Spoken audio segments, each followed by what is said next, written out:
Make sure you guys hit the subscribe button if you guys are enjoying the content that we're throwing up. And make sure you guys hit the like button if you enjoy the video. And yeah, let's begin. Okay, so we are continuing on with Secret Wars 1984. We are in the conclusion. We are at the end of this story. And it's been fun, right? It's been fun covering Secret Wars. I really enjoyed covering this story because Secret Wars I think is pretty solid. In this point, like we immediately pick up with Doctor Doom with the power of the Beyonder. And it's kind of funny because as soon as he sort of manifests, right? As soon as he shows up to the heroes like he did at the end of the last comic, basically what he throws out here is the Beyonder's dead and all the power that he had now belongs to me. I could destroy all of you with a single thought, which is probably what you expect me to do. And it's like, okay, why would you open up with that phrase though?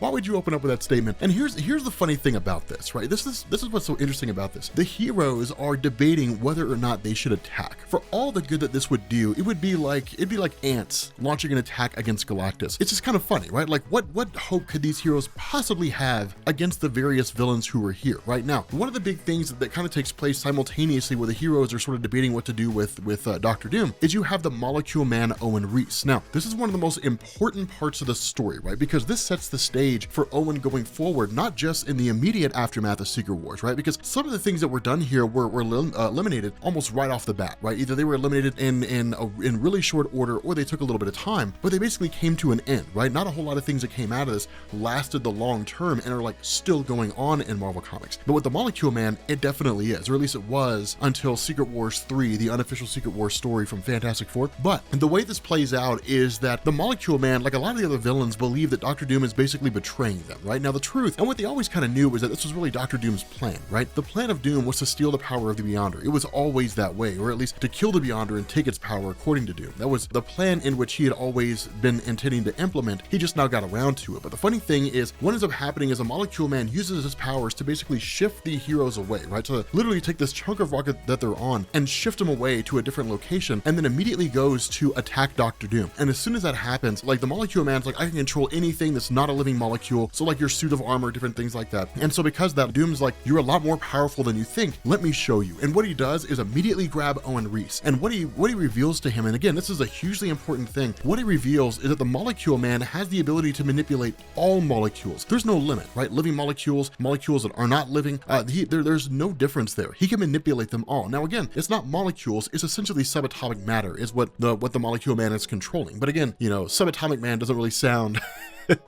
doesn't really roll off the tongue the same way Molecule Man does. But nonetheless, basically what he tells Owen Reese is that your limits on your power are not due to the nature of your power, right? Your power doesn't have any actual limit. You can control everything throughout the entirety of the universe and even the multiverse if you chose to, right? Like your power transcends pretty much every other source of power out there with the exception of mine. Now, this is an important thing because this does include Galactus, right? Owen Reese is more powerful than Galactus. Doom basically says the limits on your power are because you're afraid. You have this self-hate, you have this fear of your powers. Let's strip all that away, and basically removes these subconscious mental blocks that Owen Reese had in his mind. And when that happens, Owen Reese's powers basically amplify, right? So it's like when Gohan went mystic for the first time, basically like he's just sitting with like old man Kai, like old Kai, and then Gohan freaks out, flares up, and his power is just like insane. So that's kind of what's going on here. The mental blocks of Owen Reese have been removed. There are now no limits to Owen's power. And this comes to fruition when he literally manifests a kind of yacht of sorts out of nowhere, and then they just go flying back to a base of operations. And so what they end up doing, or at least what Owen does, is he sends them all the way back to Denver, Colorado. Now remember, Denver is one of the many places that have basically been collected into Battle World, right? So these people are here with no earthly clue how it was that they got here. But of course, they end up going to the apartment of Marcia. And it's kind of this funny moment, right? Because there's one point where Marcia's talking to Owen, and he's like, well, you know, we got to get out of here now. She's like, well, we can go back to my place. And it's just kind of like, okay.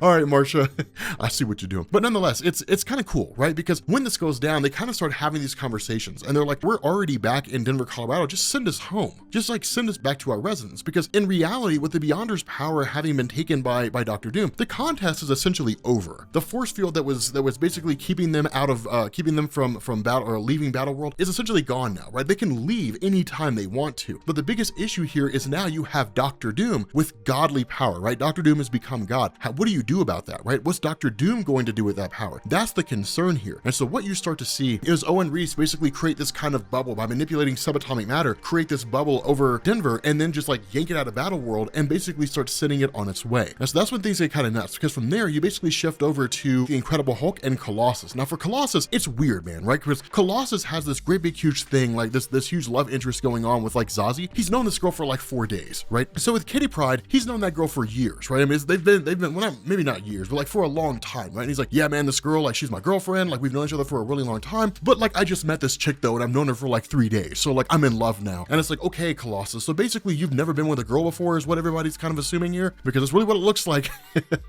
right? This guy's brand new to the world. But for the Incredible Hulk, he basically just kind of lying, sort of just laying there, kind of collecting himself, and is suddenly hit by a blast of energy. And when that happens, he kind of just starts lumbering along in an almost sleepwalking, comatose state. Now, of course, Julia Carpenter tries to jump in to basically slow him down. It's kind of be like, I don't know where this guy's going, but we got to keep him contained. And then the energy basically passes from the Incredible Hulk into Julia Carpenter, and then she goes all the way back, or goes to where Ulysses Claw is, and then seems to go there for the purpose of either grabbing him or something along those lines. And then a giant light kind of emits out of nowhere, which seems to snap her out of it, right? And so at that point, we end up finding out that Dr. Doom had kind of visited the location. He'd basically reconstituted Ulysses Claw and then restored Monica Rambeau back to her normal form, back to her human form, and then took off back to his citadel, right? Left like a giant note for everybody, like, you're summoned to the Tower of Doom at dusk tomorrow, and it's like, okay, whatever. But it's kind of cool, because from there you jump to Colossus, right? Colossus taking off to go see Zazie. Like, he basically approaches her in the middle of the night, gives her flowers, really kind of shows some affection. This is kind of a big thing here. In reality, I'm not 100% sure why this was a plot point, because if that was the case, I guess maybe Jim Shooter was toying with the idea of having Colossus leave Kitty Pryde, but it kind of seemed unnecessary and just sort of out in the middle of nowhere, right? And one of the things that sort of chimed in by Wolverine, and it's kind of the answer that Jim Shooter gives us, is that the reality is this seems to be some kind of side effect of her healing properties, right? Like, she's been healing Colossus, and Colossus fell in love with her. That kind of seems to have been the case, and it's interesting because Wolverine kind of offers this explanation to Nightcrawler, like, how does her race interpret love, right? They're from a whole different race, they're a whole different culture. When it comes to this character of Zazie, it may be one of these things where for her, love is no different than breathing or something along those lines. It's not really a relevant thing. Now, the fact that she shows affection the way that she does shows that love really seems to be something important, but for her, love and friendship may very well be the same thing, right? There really is no differentiation there. And so ultimately what this means is that Colossus is probably stuck in the friend zone.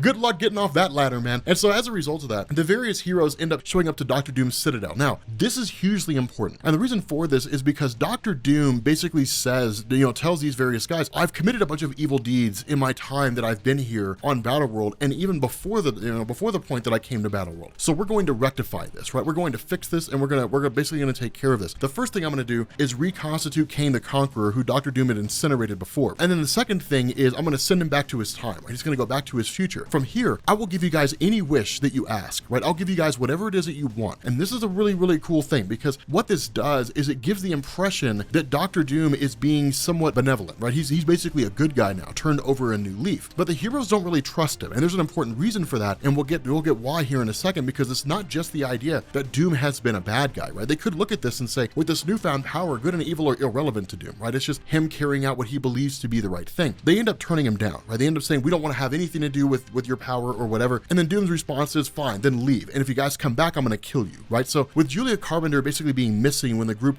comes back together again, Captain America kind of sneaks back in and ultimately ends up coming across the path of Doom, right? Now, Doom doesn't kill him. We never really expected him to. And instead, what you get here is a really cool conversation, right? One of the things that takes place is Ulysses Claw is tasked with tracking down Julia Carpenter for Captain America. And then when that happens, Julia Carpenter ends up grabbing him, and basically the energy passes from her into him. And then he just kind of goes forward accordingly, showing back up to Dr. Doom himself. And of course, we'll find out what's going on with that. But there's this really cool conversation where Doom basically explains what his plan is, the grandiose scheme behind why it is that he attained or looked to attain the power of the Beyonder in the first place. The intention of Doom, as it's always been with trying to attain absolute power, both with this story, the stories before this, is to travel to the realm of Mephisto and free his mother's soul. That's always been the intention of Doom. And so the result of that is that Captain America and Doom find a bit of camaraderie, right? They've both lost something significant. Captain America lost his past Dr. Doom lost his mom, but the difference is how they approach it. Doom talks about how he doesn't really care about the goings on of humanity and really says like, me ruling over Earth, ruling over this universe in this capacity, it would be like you ruling over a droplet of water with amoeba inside, right? Like, of what use would it be to you? Why would you care about what that amoeba is doing? It's irrelevant to you because this life form is so much lower than yours. That's how Doom kind of perceives things. But notice this, Doom is still showing some very human emotions, meaning that Doom isn't that far from being human in the first place, right? He's not really as far removed from his humanity as he would like to believe. And so from there, you end up switching over to Colossus making out with Zazie, so obviously he's not in the friend zone. And then here comes Charles Xavier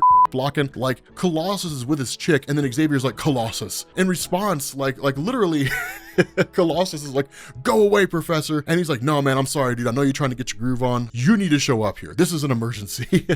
This is a very important thing. And so what this does is it goes into why it is that the superheroes still don't really trust Doom despite his claims that he's so far removed from humanity. Captain America asks, do we really believe that Doom is a good guy? Do we really believe he's a great guy? And then he chimes in and says, remember, what's the first thing Dr. Doom did with his newfound power? And the response of Reed Richards is, he fixed his face. And what that means is that Dr. Doom is still wholly human. Despite the vast amount of power that he has, the first thing he did was worry about himself. That was the first thing he did, right? A being that is as benevolent as Doom claims to be, right? A being that's as far removed from humanity and really wants to do good, do right by the world, wouldn't focus on themselves. You don't really care about people if you only ever focus on yourself, right? That's the illusion of the narcissist. And so the result of this is that they all really kind of chime in and say, yes, at the end of the day, we can't really trust Doom here. So then they start asking the question, what do we do? Like, do we attack? And for the most part, all of them really kind of chime in and really kind of go alongside Captain America. Yeah, let's attack this guy. Let's do this guy in. The only one who's really kind of on the outside here is Colossus. And the response of Colossus is like, but what has he ever really done to us though? Like, sure, he's a bad guy and he's done some bad things, but so is Magneto. Magneto's done some pretty horrible things. We still have him on our team. And at the same time, Doom has basically said, I will give you guys things, you know, I will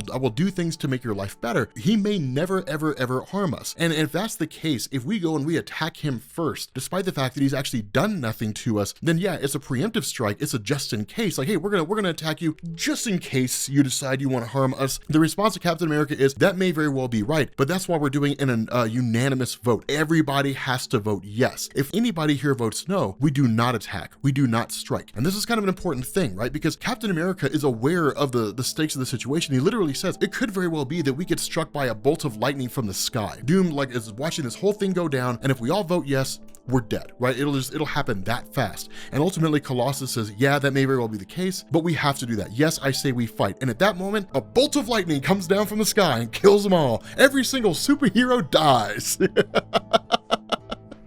Man, I tell you what, if we were not doing a conclusion, if I wanted to extend this by one video, I would leave you on that cliffhanger. I'd be like, with that being said, guys, we're gonna bring this video to an end.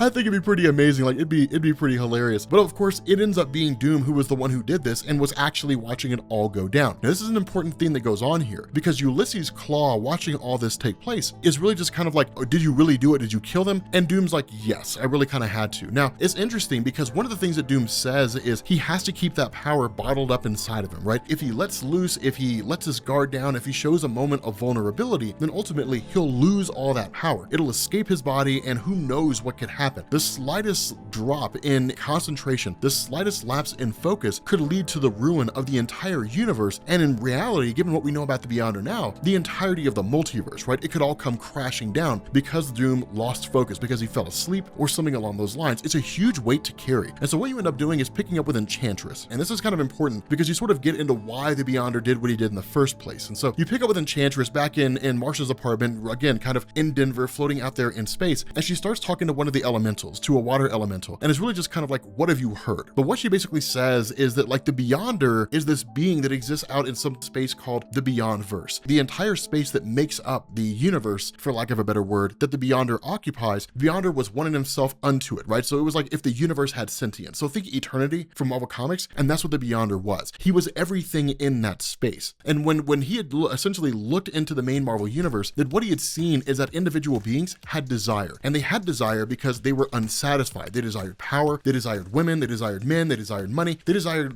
companionship, they desired all manner of different things. But they had these desires because they didn't have them, right? It's a thing they want because they don't currently have it. And some emotional or biological need drives them to want that thing. And so seeing individuals who were essentially incomplete really intrigued him, right? It made him curious about the various characters in the main Marvel universe. And so the idea of the Beyonder is, if desire is what drives people, then how far will they go to achieve those desires? How far will they go for that? And so that's why he basically abducted the various heroes and various villains and then brought them all here. And that's why he said, slay your enemies and all your desire will be yours. What are you willing to do? What is it that you're going to ask for? That's really kind of the big thing. That was what the Beyonder was sort of looking to get into. Now, ultimately, this led to Dr. Doom initiating his plan and then entering into the realm of the Beyonder using the power of Galactus, and then in turn, stealing the power of the Beyonder. Now, this is a very important thing because the question's asked by Enchantress, is the Beyonder dead? And the response to the Elemental is no. The Beyonder is still alive, but it's hiding out. It's basically too weak to really affect anything or to attack Doom. And so it's basically just biding its time and waiting for a moment when it can steal its power back, right? So Doom's statement of destroying the Beyonder, of killing the Beyonder, is false. The Beyonder's been defeated and its power has been taken, but at the moment, it's still very much alive as an entity that's out there. It's just vastly depowered, right? It's much weaker than it would normally be. And so in this moment of what appears to be vulnerability with Dr. Doom, when he's essentially falling asleep, Ulysses Klaue, who is the current host of the Beyonder's energy, right? That's what's been happening. The Beyonder's energy traveled into the Incredible Hulk and then left the Incredible Hulk, went to Julia Carpenter, and then traveled from Julia Carpenter into Ulysses Klaue. In this moment of vulnerability, the Beyonder covets its power and it seeks to take it back. But Dr. Doom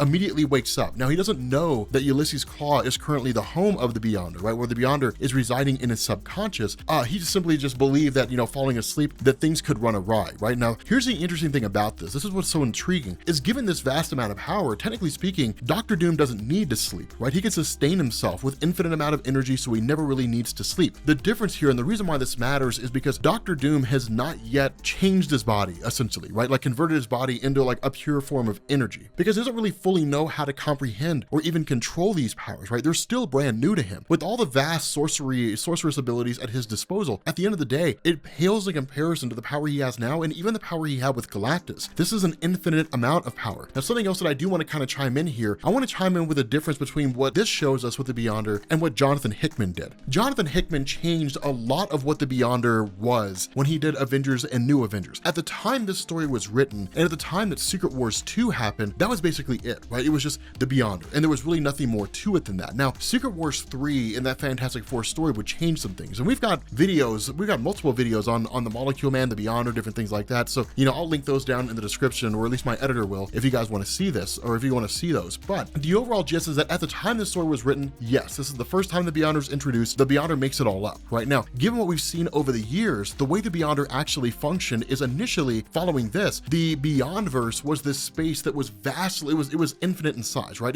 It dwarfed the size of the multiverse, right? The multiverse was like a drop in the bucket in comparison to the size of the Beyondverse, right? It was colossal. But what we've seen over the years is the introduction of the Beyonders, right? The idea that the Beyonder was simply a member of a singular race that was called the Beyonders. Now, that was introduced, I believe, in the Secret Wars 3 Fantastic Four story, right? The unofficial conclusion that basically revealed that the Beyonder, the reason why he exists here is because when Owen Reese experienced his accident that basically gave him his powers, that he had unwittingly opened up a portal to the Beyondverse, right? And normally that's how cosmic cubes are created, right? You open up a portal to the Beyondverse, the energy comes out, and then it goes into some kind of a stasis cube, which is known as the cosmic cube, right? The overall gist is that in this, part of the Beyonder's energy had basically emanated out into the universe, and the other part of the energy went into Owen Reese, right? So essentially that changed the origin that we got in this story. But the overall gist, or the idea behind this, was that the Beyonder, of course, went through all the steps that you're basically seeing here. The important thing, what Hickman established, is that the Beyonder, as you see him in this moment, is really more of like a child. And that's why, while the Beyonder's power is vastly infinite, while it is insane in scale,